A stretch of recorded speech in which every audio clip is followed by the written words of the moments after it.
ನಮಸ್ಕಾರ ಸರ್. ನಮಸ್ಕಾರ ಸರ್. ಹೇಗಿದ್ದೀರಾ? ಚೆನ್ನಾಗಿದ್ದೀರಾ? ಚೆನ್ನಾಗಿದ್ದೇನೆ. ಈಗ ನೀವು ನಮ್ಮಿಂದ ಒಂದು 3-4 ತಿಂಗಳ ಹಿಂದೆ ಒಂದು ಯೂನಿಟ್ ಖರೀದಿಸಿದ್ದೀರಲ್ವಾ? ಹೌದು. ಆರ್ತಿ ವಾಟರ್ ಕಂಡೀಷನ್. ಸರಿ. ಅದು ಚೆನ್ನಾಗಿದೆ ಅಂತ ಹೇಳಿದ್ರಿ. ಹೌದು. ಅದಕ್ಕಾಗಿಯೇ ಈ ತಿರುವಣ್ಣಾಮಲೆಗೆ ಬಂದಾಗ ನಿಮ್ಮನ್ನು ಭೇಟಿ ಮಾಡಿ ಹೋಗೋಣ ಎಂದು ಬಂದಿದ್ದೇನೆ. ಸರಿ. ನಿಮ್ಮ ಅನುಭವ ಹಂಚ್ಕೊಂಡ್ರೆ ಇತರಿಗೆ ಉಪಯುಕ್ತವಾಗ್ತದೆ. ಅದನ್ನು ಹೇಗೆ ಖರೀದಿಸಿದ್ರಿ ಹೇಳ್ತೀರಾ? ನಾನು ರಾಜಶೇಖರನ್, ತಿರುವಂಗಮಲೆಯಲ್ಲಿ ವಾಸವಾಗಿದ್ದೇನೆ. ಇಲ್ಲಿ ನಮ್ಮನೆಯಲ್ಲಿ ಬೋರ್ವೆಲ್ ನೀರನ್ನೇ ಬಳಸ್ತೀವಿ. ಅಂತರ್ಜಲದಲ್ಲಿ ಸುಣ್ಣದ ಅಂಶ ತುಂಬ ಹೆಚ್ಚಾಗಿತ್ತು. ಅದರಿಂದಾಗಿ ಸಾಕಷ್ಟು ಸಮಸ್ಯೆಗಳಿದ್ವು. ಅದಕ್ಕೊಂದು ಪರಿಹಾರ ಕಂಡುಕೊಳ್ಳಲು ಬಹಳ ದಿನಗಳಿಂದ ಹುಡುಕ್ತಿದ್ದೆ.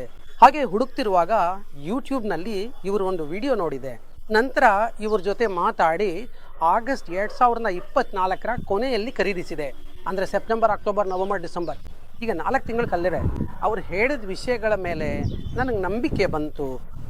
ಹಾಗಾಗಿ ಈ ಯೂನಿಟ್ ಅಳವಡಿಸ್ಕೊಂಡೆವು. ಅವ್ರು ಹೇಳ್ದಂತೆ ಇದ್ರ ಒಳಗೆ ಮ್ಯಾಗ್ನೆಟ್ ಇದೆ. ಇದು ನಿರ್ವಹಣೆ ಮುಕ್ತವಾಗಿದೆ.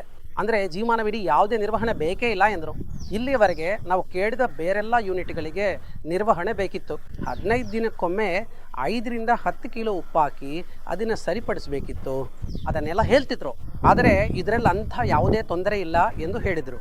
ಸರಿ, ಪ್ರಯತ್ನಿಸೋಣ ಎಂದು ನಾವು ಖರೀದಿಸಿದ ನಂತರ ನಮಗೆ ತುಂಬ ತೃಪ್ತಿಯಾಗಿದೆ. ಇಲ್ಲಿವರೆಗೆ ಯಾವುದೇ ಸಮಸ್ಯೆ ಎದುರಾಗಿಲ್ಲ. ಮೊದಲು ಪೈಪ್ಗಳು ಪದೇ ಬ್ಲಾಕ್ ಆಗ್ತಿದ್ವು. ನಲ್ಲಿಗಳು ಕೂಡ ಬ್ಲಾಕ್ ಆಗ್ತಿದ್ವು. ಪ್ರತಿ ಬಾರಿಯೂ ಕ್ಲೀನ್ ಮಾಡಬೇಕಿತ್ತು ಅಥವಾ ಬದಲಿಸಬೇಕಿತ್ತು. ಹಾಗೆಯೇ ಟಾಯ್ಲೆಟ್ ಫ್ಲಶ್ ಕೂಡ ಬ್ಲಾಕ್ ಆಗುತ್ತಿತ್ತು. ಅದೆಲ್ಲ ಇತ್ತು. ಈಗ ಇದನ್ನು ಅಳವಡಿಸಿದ ಮೇಲೆ ಎಲ್ಲವೂ ಸರಿಯಾಗಿದೆ. ಯಾವುದೇ ತೊಂದರೆ ಇಲ್ಲ. ಹಾಗಾಗಿ ಈಗ ಪ್ಲಂಬರ್ಗಳನ್ನು ಕರೆಯುವ ಅಗತ್ಯವೇ ಇಲ್ಲ. ವಾಷಿಂಗ್ ಮಷಿನ್ನಲ್ಲಿ ಬಟ್ಟೆ ಒಗೆಯಲು ಕೂಡ ನೀರು ಚೆನ್ನಾಗಿದೆ. ಮೊದಲು ಬಟ್ಟೆಗಳು ಸ್ವಲ್ಪ ಕಂದು ಬಣ್ಣಕ್ಕೆ ತಿರುಗ್ತಿದ್ವು, ಈಗ ಬೆಳಗಿರ್ತವೆ. ಅಡಿಗೆ ಪಾತ್ರೆಗಳನ್ನು ತೊಳೆದಾಗ ಈಗ ಅವು ಚೆನ್ನಾಗಿ ಹೊಳಿತವೆ. ಮೊದಲು ಪಾತ್ರೆಗಳು ಮಂಕಾಗಿ ಕಾಣ್ತಿದ್ನು. ಮೊದಲು ನೀರಿನ ಕಾಯಿಸಿದಾಗ ಪಾತ್ರೆಯ ತಳದಲ್ಲಿ ಬಿಳಿ ಬಣ್ಣದ ಪದರ ಕುಳಿತುಕೊಳ್ತಿತ್ತು. ಅದನ್ನು ಉಜ್ಜಿ ತೊಳೆದ್ರೂ ಸುಲಭವಾಗಿ ಹೋಗ್ತಿರಲಿಲ್ಲ. ಆದರೆ ಈಗ ಅಂಥ ಸಮಸ್ಯೆ ಇಲ್ಲ.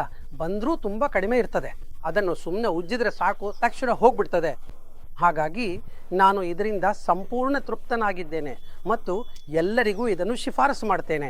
ಮತ್ತೊಂದು ವಿಷಯವೆಂದರೆ, ಮೊದಲು ಸ್ನಾನ ಮಾಡುವಾಗ ಸೋಪಿನ ನೊರೆ ಬರ್ತಿರಲಿಲ್ಲ. ಎರಡನೇದಾಗಿ ಸ್ನಾನ ಮಾಡಿದ ನಂತರ ಮೈಯೆಲ್ಲ ಏನೋ ಒಂಥರ ಜಿಗುಟಾದ ಅನುಭವವಾಗ್ತಿತ್ತು. ಮೈ ಮೇಲೆ ಏನೋ ಅಂಟುಕೊಂಡಂತೆ ಕಿರಿಕಿರಿ ಅನಿಸುತ್ತಿತ್ತು. ಆದರೆ ಈಗಂತ ಯಾವುದೇ ಸಮಸ್ಯೆ ಇಲ್ಲ. ಈಗ ಸ್ನಾನ ಮಾಡಿದರೆ ತುಂಬ ಹಿತವೆನಿಸುತ್ತದೆ. ನೀರಿನ ಬಣ್ಣ ಕೂಡ ಸ್ವಲ್ಪ ಬದಲಾದಂತೆ ಕಾಣ್ತಿದೆ ಮತ್ತು ಈಗ ಸೋಪಿನ ನೊರೆ ಕೂಡ ಚೆನ್ನಾಗಿ ಬರ್ತಾ ಇದೆ.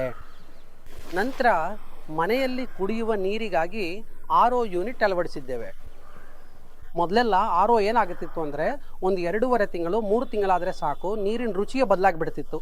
ನಾವು ತಕ್ಷಣವೇ ROವನ್ನು ಕ್ಲೀನ್ ಮಾಡಿಸ್ಬೇಕಾಗಿತ್ತು. ಯಾವುದಾದ್ರೂ ಪಾರ್ಟ್ ಬದಲಾಯಿಸಬೇಕಾಗಿತ್ತು. ಇಲ್ದಿದ್ರೆ ಕ್ಲೀನ್ ಮಾಡಿ ಹಾಕೋ ಹೋಗ್ತಿದ್ರು. ಆ ರೀತಿ ಇತ್ತು. ಈಗ ಇದನ್ನು ಅಳವಡಿಸಿ ಪೂರ್ತಿ 4 ತಿಂಗಳುಗಳೇ ಕಳೆದಿವೆ. ಈಗ ನೀರಿನ ರುಚಿ ಇದುವರೆಗೂ ಸ್ವಲ್ಪವೂ ಬದಲಾಗಿಲ್ಲ. 4 ತಿಂಗಳಿಂದ ಯಾವುದೇ ತೊಂದರೆ ಇಲ್ಲದೆ ಚೆನ್ನಾಗಿದೆ. ಆಮೇಲೆ ವಾಷಿಂಗ್ ಮಿಷಿನಲ್ಲೂ ಅಷ್ಟೇ. ಒಳಗಡೆ ತುಂಬ ಪಾಚಿ ಕಟ್ಟಿ ಅದನ್ನು ಬಿಚ್ಚಿ ಡ್ರಮ್ ಓಪನ್ ಮಾಡಿ ಒಳಗಡೆ ಕ್ಲೀನ್ ಮಾಡಿಸ್ಬೇಕಾದ ಪರಿಸ್ಥಿತಿ ಇತ್ತು. ಆದರೆ ಈಗ ಇದು ಬಂದ ಮೇಲೆ ಆ ಥರದ ಯಾವುದೇ ಸಮಸ್ಯೆ ಬಂದಿಲ್ಲ. ಮೊದಲೆಲ್ಲ ವಾಷಿಂಗ್ ಮಿಷಿನ್ನಲ್ಲಿ ಒಂದು ಸೈಕಲ್ ಬಟ್ಟೆ ತೊಳೆದ್ರೂ ಒಳಗಡೆ ಧೂಳು ಅಥವಾ ಕಸ ಇರುತ್ತಿತ್ತು. ಆದರೆ ಈಗ ಅದೆಲ್ಲ ಇಲ್ಲ. ತುಂಬ ಕ್ಲೀನಾಗಿದೆ. ಬಟ್ಟೆಗಳ ಬಣ್ಣ ಮತ್ತು ಬಟ್ಟೆಗಳು ಕೂಡ ತುಂಬ ಪಳಪಳ ಅಂತ ಹೊಳಿತಿವೆ. ಆಮೇಲೆ ಬಾತ್ರೂಮ್ನಲ್ಲಿ ಬಕೆಟ್ನಲ್ಲಿ ನೀರು ತುಂಬಿಸಿಟ್ರೆ ರಾತ್ರಿ ಇಡೀ ಅಥವಾ ಒಂದು 5-6 ಗಂಟೆಗಳ ಕಾಲ ಹಾಗೆಯೇ ಬಿಟ್ಟರೆ ಬಕೆಟ್ ತಳದಲ್ಲಿ ಕಂದು ಬಣ್ಣದ ಪದರ ಅಥವಾ ಸೆಡಿಮೆಂಟ್ ಕುಳಿತುಕೊಳ್ಳುತ್ತಿತ್ತು. ಅದನ್ನು ಉಜ್ಜಿ ತೆಗೆಯೋದು ಅಷ್ಟು ಸುಲಭವಾಗಿರಲಿಲ್ಲ. ಯಾವುದಾದ್ರೂ ತಂತಿ ಬ್ರಷ್ ಹಾಕಿ ಉಜ್ಜಿದ್ರೆ ಮಾತ್ರ ಹೋಗುತ್ತಿತ್ತು. ಅದು ಕೂಡ ತಕ್ಷಣವೇ ಹೋಗ್ತಿರಲಿಲ್ಲ. ಅದು ಹಾಗೆಯೇ ಇರುತ್ತಿತ್ತು. ಈಗ ಇದು ಬಂದ ಮೇಲೆ ಉಜ್ಜಿ ಅದೆಲ್ಲ ಹೋಗಿದೆ. ಮುಂದೆ ಈಗ ಆ ತರಹ ಏನೂ ಆಗ್ತಿಲ್ಲ. ಈಗ ಬಕೆಟ್ಗಳೆಲ್ಲ ತುಂಗ ನೀಟಾಗಿ ಮತ್ತು ಕ್ಲೀನಾಗಿವೆ. ಅದೇ ರೀತಿ ನೆಲದ ಮೇಲೆ ಮತ್ತು ಸೈಡ್ಗಳಲ್ಲೂ ಒಂದು ತರಹದ ಕಲೆಗಳು ಕುಳಿತುಕೊಳ್ತಿದ್ವು. ನೀವು ಎಷ್ಟೇ ಉಜ್ಜಿದ್ರೂ ಅವು ಹೋಗ್ತಿರ್ಲಿಲ್ಲ. ಈಗ ಏನಾಗಿದೆ ಅಂದರೆ, ಸ್ವಲ್ಪವೇ ಉಜ್ಜಿ ಆ ಕಲೆಗಳೆಲ್ಲ ಹೋಗಿವೆ. ಇನ್ನು ಮುಂದೆ ಆ ಕಲೆಗಳು ಬರೋಕ್ಕಿಲ್ಲ.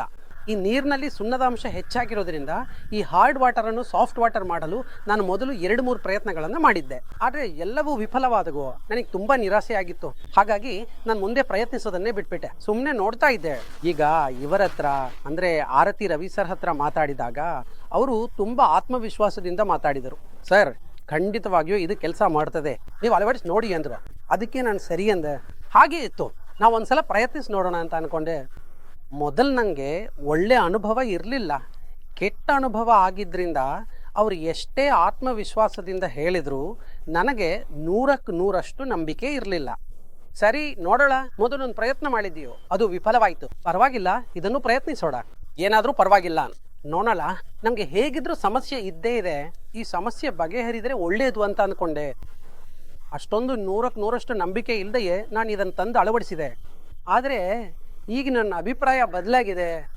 ಯಾಕಂದರೆ ನಾನು ವೈಯಕ್ತಿಕವಾಗಿ ಅನುಭವಿಸಿದ್ರಿಂದ ನನ್ನ ಅಭಿಪ್ರಾಯ ಬದಲಾಗಿದೆ. ಇದು ಖಂಡಿತವಾಗಿಯೂ ತುಂಬ ಚೆನ್ನಾಗಿದೆ. ಅದರ ಜೊತೆಗೆ ಆರ್ತಿ ಸರ್ ಕೂಡ ತುಂಬ ಚೆನ್ನಾಗಿ ಮಾತಾಡ್ತಾರೆ, ಗ್ರಾಹಕರ ಜೊತೆ ತುಂಬ ಚೆನ್ನಾಗಿ ವ್ಯವಹರಿಸ್ತಾರೆ.